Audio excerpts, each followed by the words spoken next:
Yeah. Hey guys, it's Eric with the Miller Park Minute. Back with another video. We're throwing strikes, getting likes, hitting dingers, getting listeners. So, today we are going to talk about, as you see, the success of a franchise. So, this video title and this subject was actually inspired by a video I watched earlier, podcast I listened to earlier today. Um, Before we do all that, let's talk about our sponsor real quick. And of course, guys, that is SeatGeek. When you go to SeatGeek.com, you have an option to use a code when you check out. It's Miller Park Minute to save $20 off your first order. It works for basketball tickets, baseball tickets, football tickets. You name it, it works. So basically, any purchase with SeatGeek will get you $20 off with our code Miller Park Minute. So go ahead and use that.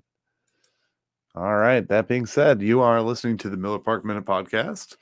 We are a daily show airing or uploading, I should say, every day at 5:30 a.m. I am not up that early. So,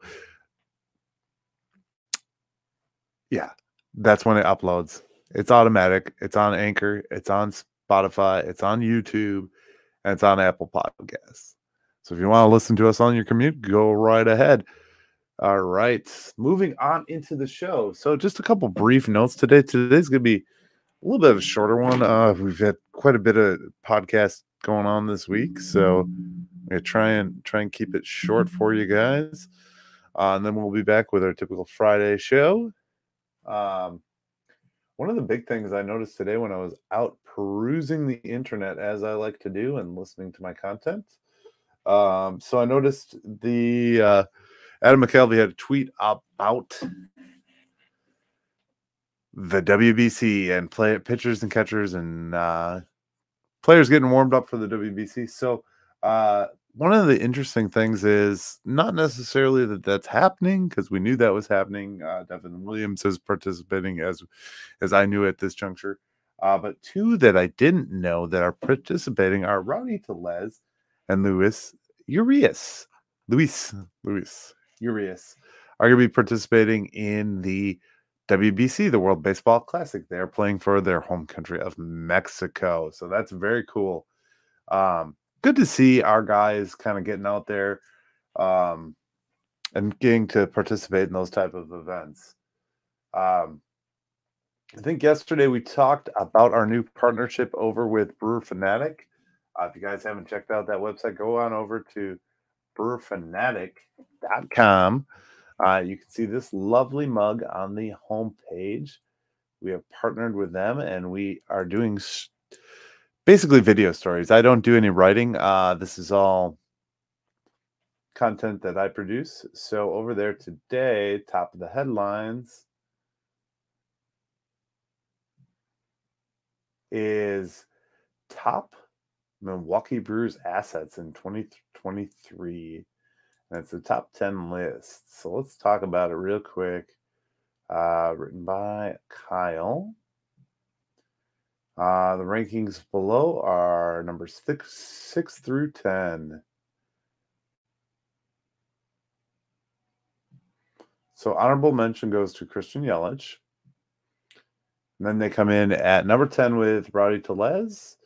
2 more years of inexpensive control. Tellez is a shot at a breakout year, which I already called. I already mentioned that in my 5 things in the beginning of the year.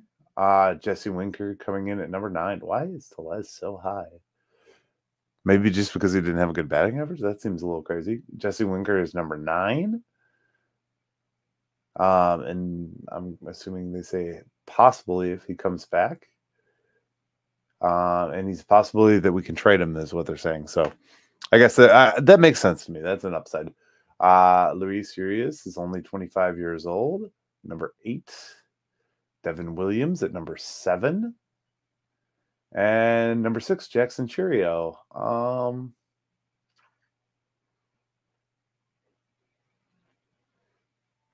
don't know about that. I don't know about that in their rankings and how they figured that out. There's kind of a little shorter blurb. So I mean, I get this is coming from a writer's perspective and stuff like that, but To me, gut check reaction, I would say Jackson Churio would be closer to 10. I mean, I would just reverse the order of that list, maybe. Devin Williams is going to be Devin Williams. I guess I want to see what they rank higher on this list. So we'll come back for part 2 and we'll talk more about that. But as I talked about with Dominic Contronio in yesterday's episode, I should say, your real value add, you're not going to see Cheerio in the majors this year. I mean, you shouldn't. I would feel that'd be a worst case scenario. Break glass if you need him, but we have a line of people in front of him, so he's kind of at the back of the line, and let's let him develop. I don't think there's a rush. There's no urgent need when you've got 3 other guys in front of you, and we have 3 outfield positions, and we have a Christian Yelich, a Jesse Winker, line of guys. Oh my gosh, I was stumbling on Tyrone Taylor. How could I forget Roney? But there's a line of guys before Jackson Churio. So yes, he's exciting to read about and exciting to hear about and exciting to watch develop. But let's let that process go for a little bit longer. Let's not rush this. Yeah, that's my take on that. One of the things that I talked about with Dom yesterday that he kind of brought to light for me was some of the oohs and ahs, the goods and bads, and we are set to have, if they play their cards right, 2 more years of control on all these guys. Let's use them, let's play with them, and let's make it worth our while. At this juncture, I don't think we need to rush through anything. I still think we got a good ways to go. Let's not try and trade them before we're out of this thing yet. I really want to see us play out and how it plays out.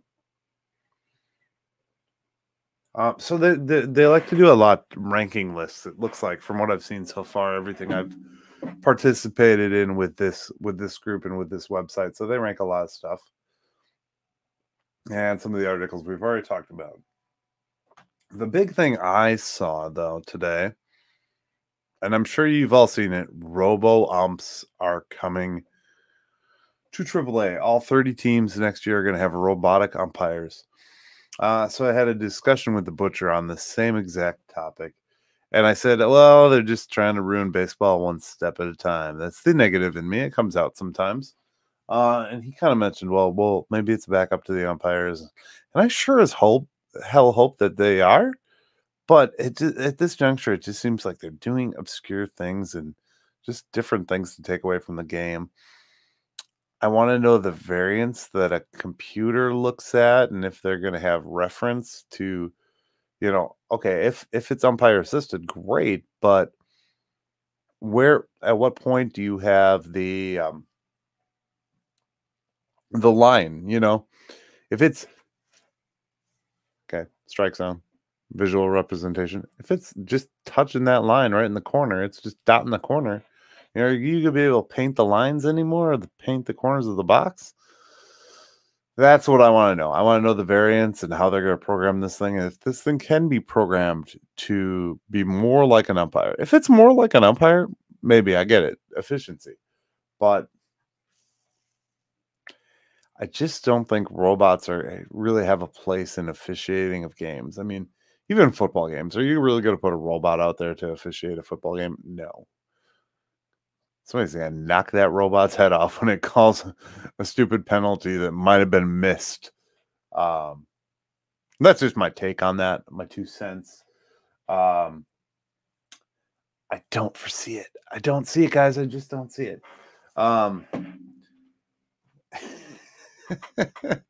Robo umps. Come on. Really?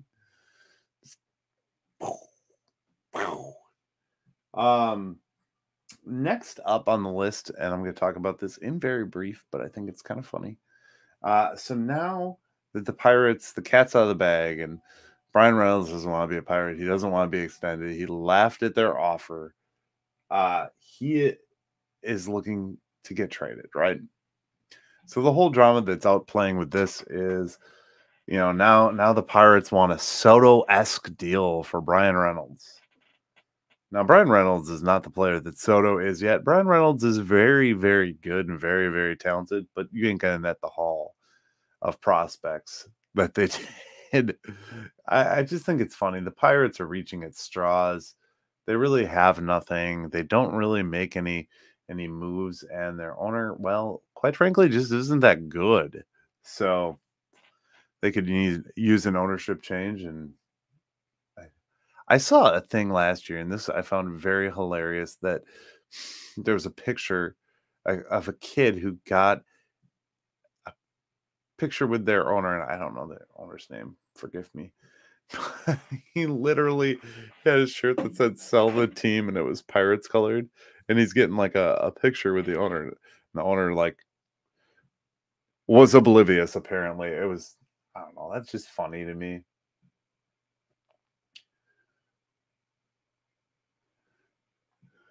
So Brandon Belt signed with the Blue Jays. Looks like we have an official Correa putting on his jersey, so it's a deal. It's official. I don't know if you guys saw this yet or not. There's a top 10 right now out there. The baseball, MLB baseball does its top 10 right now. There's a top 10 out there for relievers. And I think I screenshot. Let me look at my screenshots real quick. Sometimes I record off my iPhone, so I don't always have this tool available when I'm talking. But one of the things was Devin Williams was in the top 10, and that's all great and wonderful. But the problem with this list is it doesn't include our former closer, Josh Hader. Why I say that's problematic and what the problem is with that is that's not realistic, because Josh Hader did not fall off that bad last year. He was still one of the top relievers. Is the top reliever in the game in my eyes. Edwin Diaz, Josh Hader. Those are your top two guys. Anything else is ludicrous. So let's look at top 10 center fielders right now. Let's click on this. We don't have a top center fielder. Brian Reynolds is the top. Brandon Nimmo, Julio Burton, and Mike Trout. Okay. Hey guys, just so you know, while I'm talking about pitchers and baseball and all things Brewers, there is a autograph signing coming out. That is going to be okay. Where is top 10 pitchers right now? I just saw this earlier. Waukesha Sports has Robin Yount, Corbin Burns, Garrett Mitchell, and I'm blanking now. But they got an autograph signing. I shared it on the Facebook page. Go over there, check it out. Oh my lord. I literally just had this. Shohei Ohtani's pitching in the first World Baseball Classic, representing Japan. We knew that. So tracker. I think like everybody was really signed. I mean, I don't think there is anybody that in my opinion, there's anybody that's really worthwhile at this juncture.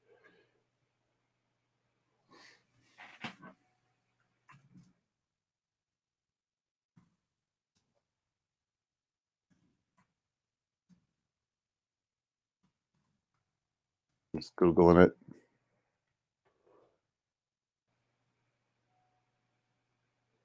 Okay, here's the list. Here's the list. So they did center fielders. I just ran that down for you. Relief pitchers: Edwin Diaz, Manuel Class, Devin Williams, Evan Phillips, Johan Duran, Ryan Presley, Andres Munez, Liam Hendricks, Jason Adams, and Ryan Helsley. I just don't get where you can't put Josh Hader in that list. Beyond me. Right fielders, we got Aaron Judge, Mookie Betts, Bryce Harper, Kyle Tucker, Ronald Acuna, George Springer, Starling Marte, Teoscar Hernandez, Fernando Tatis Jr., and Hunter Renfroe. Yes, we got rid of a top. And I ran down center fielders. So Tuesday, left fielders. Looks like next week. First baseman Wednesday. Thursday, third baseman. I'm sorry, January 19th. January 25th, second baseman.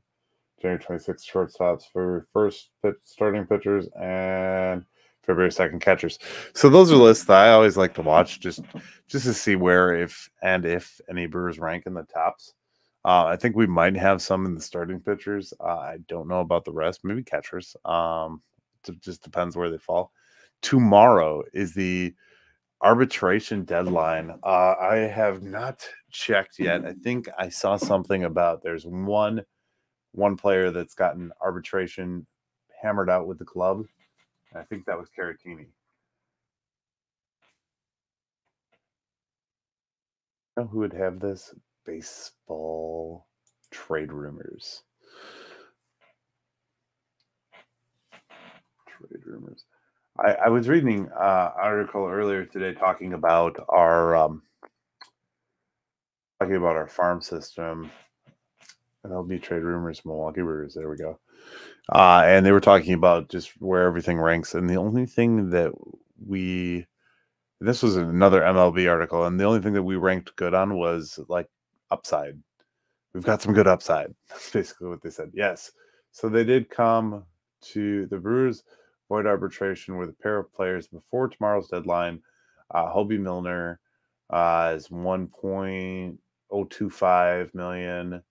And Victor Caratini, the team agreed to $2.8 million per Mark Feinsand.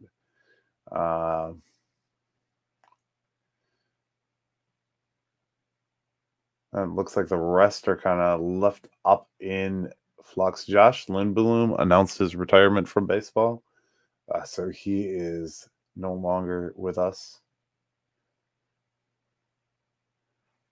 I don't even know how to pronounce this, but it's going to be Thago Veria. Hard-throwing righty in agreement on a minor league contract with an invite to Major League spring training. That happened today. Trevor Kelly cleared waivers and was assigned to AAA. He elected free agency, apparently.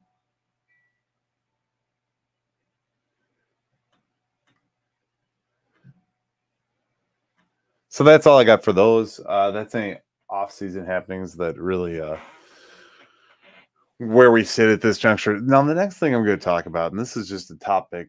It was earlier today. I was listening to the Bart Winkler show, and Bart Winkler, if you know him, he's got a kind of a pointed personality, and he's entertaining to say the least. His Packer takes and his hate for Rodgers and lots of good things.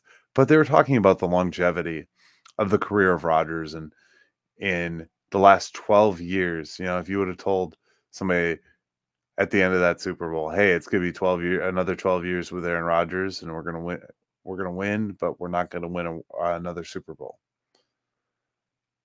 And people were like, oh, I'd be okay with it. So that begs the question, how long does a championship or a playoff berth really value for you as a fan? You can comment below. To me, I want to see continued improvement. And that's maybe where my discontent, and I try to be as positive as I can be about our team here in the Milwaukee Brewers. But one of the things that happens, and the real meat and potatoes here, is we peaked in 2018. We got one game away from the World Series in 2018. Every season after has been a joke. The next year we were eliminated early. It's been a wild card and out, and every season since we haven't struck that lightning in a bottle. And there's been circumstances. I'm not avoiding the circumstances. I'm not saying that, but I mean, we can't even really count 20 because like we got in with a losing record. Um, the COVID season, like does that even count? So when we say 4 of the last 5 years we were in the playoffs, what does that really mean to you guys? Comment below. I'm curious. To me, it means we're making appearances. Well, great. The Packers have made playoff appearances like every year. But that goes back to that definition of insanity. You're doing the same thing over and over again and expecting different results. You're not making the moves, not making the changes, not making the coaching, the pitching, whatever, the decision-making changes, going out and getting some backup for your guys. You're not doing that. 2018 kind of went all in. And I really felt 2018 was our year. And it wasn't. And we're going to probably celebrate this for the next 20 years because that's how the Milwaukee Brewers organization works. I mean, how many more 82 reunions? And I'm going to say it again because I've said it 100 times. How many more 82 World Series losing team reunions are we going to have? I mean, let's get mad here, Milwaukee. This is ridiculous. Do you really? I mean, Robin Yount is awesome. Paul Molitor is awesome. They're great. But do we want to spend the rest of our lives celebrating 1982? I wasn't even alive in 1982.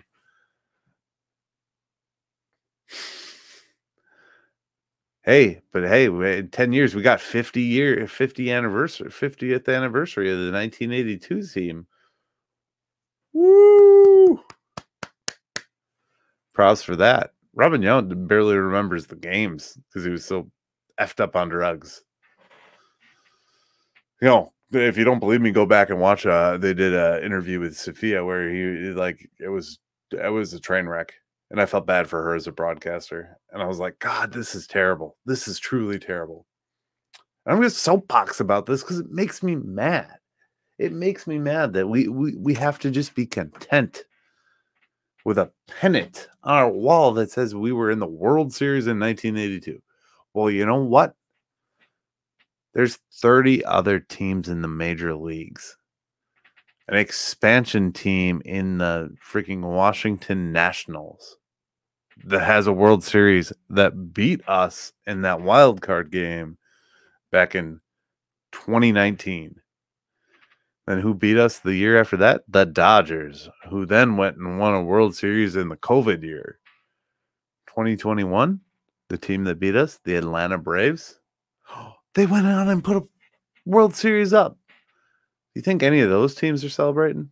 Do you think there's a team out there that has Google it, please. Do prove me wrong on this because I'd love to see it. 20 and 30-year celebrations of a team losing in the World Series? I don't think there is. I really don't. I know there's teams that don't have World Series. I'm not saying we're an exclusive club and we're the only ones, but I'm sick of it. I'm over the mediocrity. I love the ball and glove. I love the logos. Yeah, that's all fine. That's the glory. That's nostalgia. I probably have a picture on my wall of somebody from the 1982 team somewhere. Maybe not. No, I've got all the new guys. I've got Gene Segura, Freddie Peralta, Corbin Burns, Devin Williams, Miller Park. And you may say, "Oh, well, Eric, you're hanging on the Miller Park name." No, I identified with it. That was the era that defined like my life in baseball. 20 years it was Miller Park. That's 20 years of my life. I mean, I was 37 years old, so it's the prime of my life. It's been Miller Park. So, and go back to the video to reference why it's still called the Miller Park Minute if you really want to. But yeah, let's celebrate the new age. Let's celebrate what we've got now. Let's do this. Well, we got Corbin Burns on the line. Well, we got Devin Williams. Well, we have Brandon Woodruff. Well, we have Willy Adames. Yelich is going to be here for a while. Let's just enjoy that, I guess.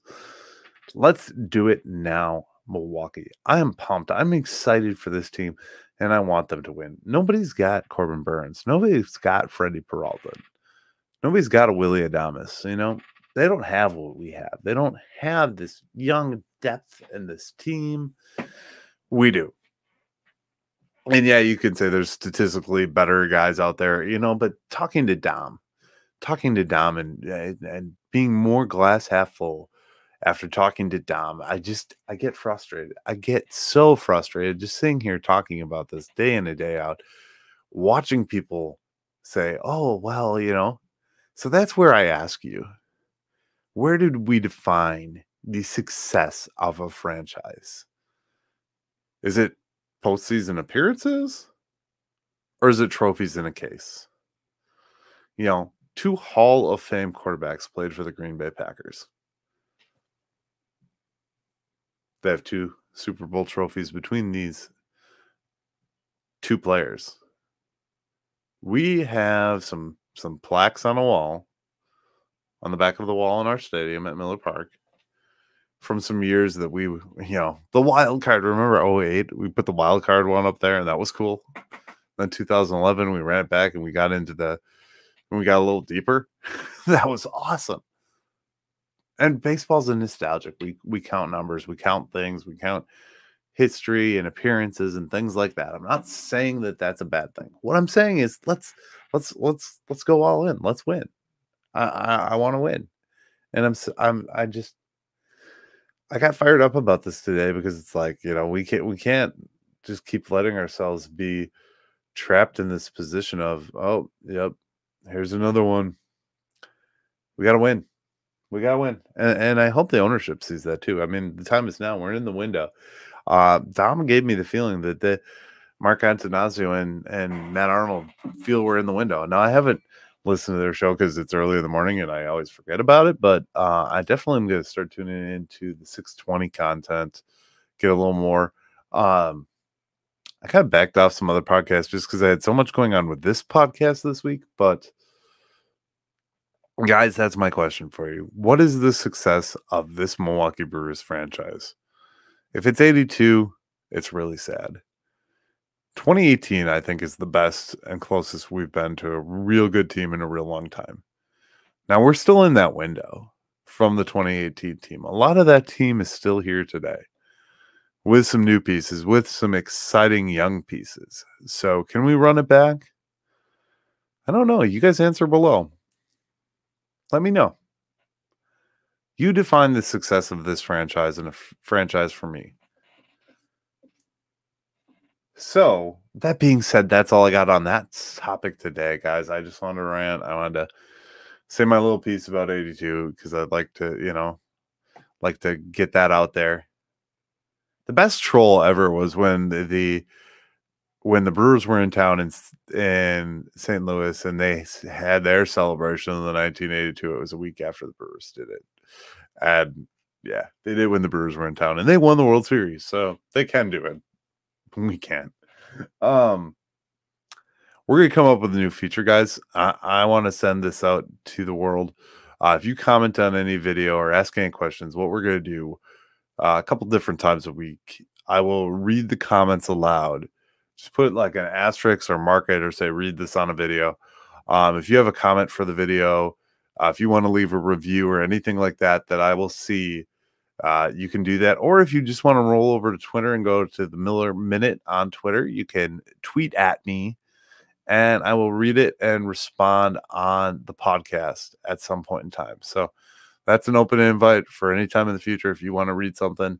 Or you can come to the live session every Saturday. So between 4 and 5 o'clock is when I go live. And we do a live video, and that turns into the next day's video. So if you want to come on there and talk and say something, please feel free to. Otherwise, that is all I got for you today, guys. Just a few news and notes, nothing really major. Obviously, we're at that kind of lull before spring training starts and stuff like that. So thanks for watching. I appreciate you guys.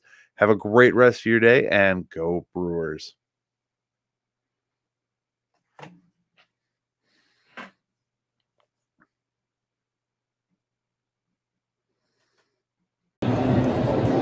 Thank you for watching the Miller Park Minute. Go Brewers.